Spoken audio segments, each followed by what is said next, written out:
Hi, this is Khushbu with another question of arithmetic progressions. This is question number 4, exercise 5.1, page number 99 from NCERT. The question is, which of the following are APs? हमें check करना है कि इनमें से कौन सी series AP form कर रही है.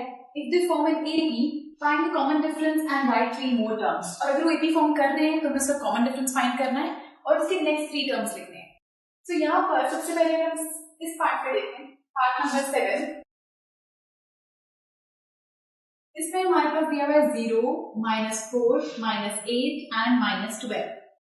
अब हमारे पास फर्स्ट टर्म तो है, सेकंड टर्म भी है, थर्ड टर्म भी है, फोर्थ टर्म भी है.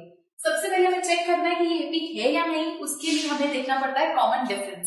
अगर कॉमन डिफरेंस दो सब्सिक्वेंट टर्म्स के बाद, मतलब इन दोनों में और इन दोनों में, लेट्स सपोज आप चेक करके देखते हो सेम आता है तो एपी फॉर्म कर रहा है, अदरवाइज नहीं. सो कॉमन डिफरेंस निकालने के लिए हम लिखते हैं डी. ये A1 है, A2, A3, A4. तो बाद वाली टर्म में से पहले वाली टर्म माइनस होती है. A2 माइनस A1 मतलब second term minus first term. Second term में हमारे पास -4, फिर एक नेगेटिव साइन आएगा, फिर आएगा A1 जो कि है 0. So minus minus is plus, but sign negative का आएगा तो -4. फिर डी निकाल के चेक करना है हमें इन दोनों में. ये थर्ड टर्म है, ये सेकंड टर्म. सो third term minus second term, A3 minus A2 मतलब -8, फिर नेगेटिव साइन, फिर A2 की वैल्यू है -4. सो ये बन गया -8, माइनस माइनस इज प्लस, तो ये आ गया हमारे पास -4. अब कॉमन डिफरेंस सेम आ रहा है, that means it is an AP. ये सीरीज एपी फॉर्म कर रहा है. तो यहाँ पर आएगा therefore it is an AP. हमसे कॉमन डिफरेंस मांगा गया, तो form an AP, find the common difference. तो कॉमन डिफरेंस आ गया -4 एंड राइट 3 मोर टर्म्स. हमें नेक्स्ट 3 टर्म्स लिखने हैं. सो नेक्स्ट 3 टर्म्स के लिए हमारे पास first term, second term, third term, fourth term, 4 term तक है. फिफ्थ टर्म निकालना है, मतलब हमें A5 निकालना है. फॉर्मूला होता है A plus 4D. So first term हमारे पास है 0, 4, D इज -4. सो D की जगह पर आ गया -4.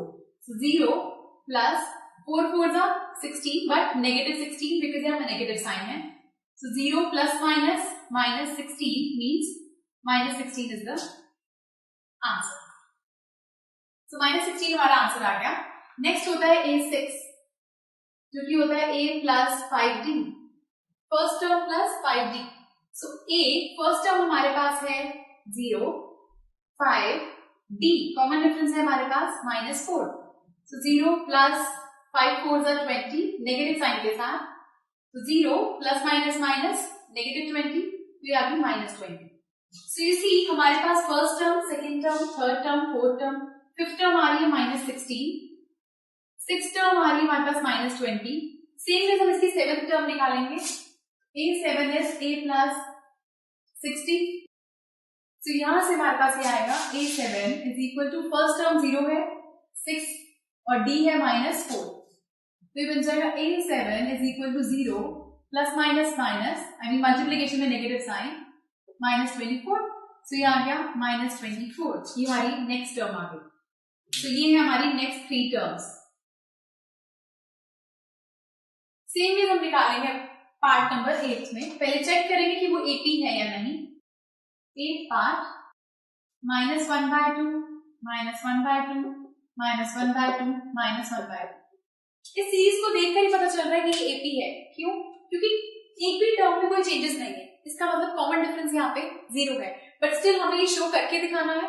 सो यहाँ पर हम निकालेंगे इसका common difference which is second term minus first term. A2 minus A1 करेंगे. सेकेंड टर्म आपके पास क्या है? -1/2, देन नेगेटिव साइन, फिर A1 है हमारे पास -1/2. तो आया -1/2, माइनस माइनस प्लस 1/2. सो कैंसिल होकर ये वैल्यूज हमारे पास आ गई 0. सेम वे हम इन दोनों में चेक करेंगे. अभी हमने इनमें चेक किया था, अब इन दोनों में चेक करेंगे. तो D is equal to third term minus second term, A3 minus A2. So third term आपके पास क्या है? -1/2. फिर एक नेगेटिव साइन है फॉर्मूला में, फिर A2 की वैल्यू है -1/2. Sometimes I have seen this thing कि बच्चे क्या करते हैं, माइनस साइन यहाँ पर जो है उसको नहीं लिखते, सीधा ये टर्म लिख देते हैं. आपको ये ध्यान रखना है कि फॉर्मूला में भी नेगेटिव साइन है. और उसके बाद भी एक और टर्म के साथ नेगेटिव साइन है, तो उसको ब्रैकेट में रखो, क्योंकि एक भी साइन मिस हो गया तो आपका आंसर गलत आएगा। तो ये बन गया -1/2, minus minus means plus 1/2, cancel हो गई value 0। So common difference same है, therefore it is an AP. Therefore it is an AP. अब अगर ये AP है तो पहले हम इसका हम इसका कॉमन डिफरेंस हमारे पास आ चुका है, हमें निकालने हैं next 3 more terms। 3 more terms के लिए हम चेक करते हैं A1, A2, A3, A4। 4 terms हमें गिवन है, हमें निकाल के देखनी है 5th term, 6th term and 7th term। So 5th term होगी हमारे पास A plus 4D। So A is first term हमारी है -1/2 प्लस 4, D हमारे पास है 0, so ये बना -1/2, 4 into 0 is 0, so आंसर आ गया -1/2। so हमारे पास नेक्स्ट टर्म आ गई -1/2। अब जब ये सारी टर्म्स -1/2 आ रही है, नेक्स्ट भी -1/2 ही आएगी। क्यों? क्योंकि हमारा कॉमन डिफरेंस 0 है, मतलब अगली टर्म पे जाने के लिए कुछ ऐड ही नहीं हो रहा एक तरह से।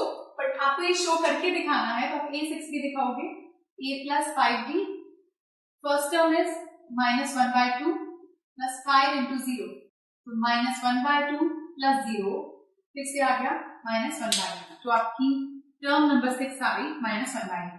सेम वे आप 7 टर्म का करके दिखाओगे, मैं यहाँ पे नहीं कर रही बट आपको पेपर में शो करना है, वो भी आपकी आएगी -1/2। Now part number 9, 1, 3, 9, 27। So इसमें सबसे पहले हमको कॉमन डिफरेंस चेक करना है, तो D again second term minus first term, A2 minus A1, second term 3 है, फिर एक नेगेटिव साइन है, फिर A1 है 1, तो आपका D आ गया 2। सेम इज हम नेक्स्ट उस पे चेक करेंगे, D is equal to A3 minus A2, so D A3 हमारे पास है 27 माइनस 9, तो आपके पास ये आ गया 18 common difference. So common difference is not same, therefore it is not an AP. Therefore it is not an AP. और जो AP नहीं है उसकी हम terms नहीं निकाल सकते हैं। So this was question number 4 from exercise 5.1, and do watch the next video for other parts of this question. Goodbye.